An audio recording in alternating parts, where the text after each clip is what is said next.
जय जिजाऊ, जय शिवराय, जय भीम, जय संविधान। आज आपण भगवान बिरसा मुंडा आदिवासी महानायक यांच्याबद्दल माहिती पाहणार आहोत। भगवान बिरसा मुंडा हे भारतातील ब्रिटिश साम्राज्य विरोधात आणि आदिवासी हक्कासाठी लढणारे एक महान क्रांतिकारक, जननायक आणि समाजसुधारक होते। आदिवासी समाज त्यांना आदराने आणि श्रद्धेने धरती आबा म्हणजे विश्वाचे पिता किंवा भगवान मानत होते। भगवान बिरसा मुंडांचा जन्म, त्यांचा जन्म 15 नोव्हेंबर 1875 रोजी झारखंड मधील तत्कालीन बंगाल प्रेसिडेन्सी रांची जिल्ह्यातील उलिहालू या गावी एका गरीब मुंडा आदिवासी कुटुंबात झाला।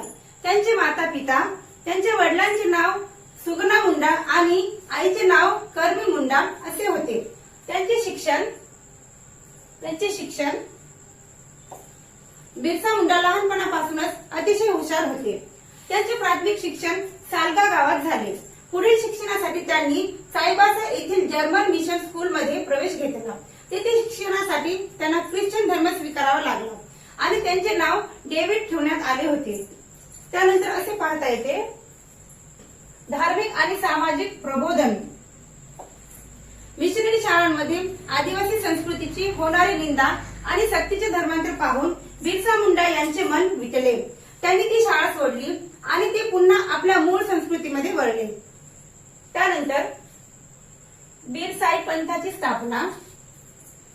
त्यांनी हिंदू, ख्रिश्चन आणि मुंडा धर्मातील चांगल्या तत्वांचा अभ्यास करून बीरसाईट नावाचा एक नवीन पंथ सुरू केला। त्यानंतर असे पाहता येते, अंधश्रद्धा निर्मूलन। त्यांनी आदिवासी समाजातील दारुगोळा, प्राण्यांचे बळी देणे, जादूटोणा आणि अंधश्रद्धा यासारख्या कुप्रथांना कडाडून विरोध केला। त्यानंतर समोरील पॉइंट, लोकांचे श्रद्धास्थान। त्यांनी लोकांना स्वच्छ राहण्याचा, निसर्गाची पूजा करण्याचा आणि एकाच ईश्वराची आराधना करण्याचा संदेश दिला। त्यांच्या आध्यात्मिक शक्ती आणि जनसेवेमुळे लोक त्यांना भगवान मानू लागले होते। त्यानंतर असे पाहता येते, उलगुलान महान बंड क्रांती। ब्रिटिश सरकारने आणलेल्या नवीन कायद्यामुळे आदिवासींचे जल, जंगल आणि जमीन यावरील पारंपरिक हक्क हिरावून घेतले जात होते। जमीनदार, सावकार ज्यांना आदिवासी दिक्की म्हणत आणि ब्रिटिश सरकारी मिळून आदिवासींचे प्रचंड शोषण करत होते। या अन्यायाविरोधाला बिरसा मुंडा यांनी अबुआ राज, आमचा देश आमचे शासन असा नारा दिला। त्यानंतर समोरील मुद्दा आहे, सशस्त्र संघर्ष। इसवी सन 1895 ते 1900 मध्ये बिरसा मुंडा यांनी हजारो आदिवासी तरुणांचे संघटन करून ब्रिटिश सत्तेविरुद्ध युद्ध पुकारले। या ऐतिहासिक आंदोलनाला मुंडांनी भाषेत उलगुलान म्हणजेच महाक्रांती म्हटले जाते।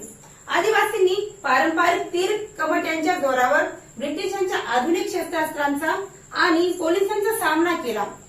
सिंहभूम, रांची, खुंटी परिसरात ब्रिटिश चौक्यावर हल्ले करून त्यांनी ब्रिटिश प्रशासनाला हादरून सोडले। त्यानंतर समोरील पॉइंट, अटक आणि ब्रिटिश सरकारने बिरसा मुंडा यांना पकडण्यासाठी मोठे बक्षीस ठेवले होते। अखेर 13 मार्च 1900 रोजी चक्रधरपूरच्या जंगलातून त्यांना फितुरीमुळे झोपलेले असताना अटक करण्यात आली। त्यांना रांचीच्या कारागृहात डांबण्यात आले। तेथे त्यांचा अतोनात छळ करण्यात आला। त्यानंतर आपल्याला असे पाहता येते,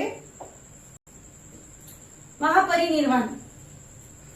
अवघ्या 25व्या वर्षी 9 जून 1900 रोजी रांची कारागृहात संशयास्पद स्थितीत ब्रिटिश शासनाच्या मते कॉलरामुळे यांचा मृत्यू झाला होता। त्यानंतर वारसा आणि सन्मान।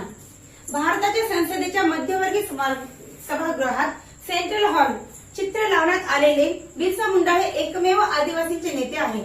भारत सरकारने त्यांचा जन्मदिवस 15 नोव्हेंबर हा दरवर्षी जनजातीय गौरव म्हणून साजरा करण्याची घोषणा केली होती।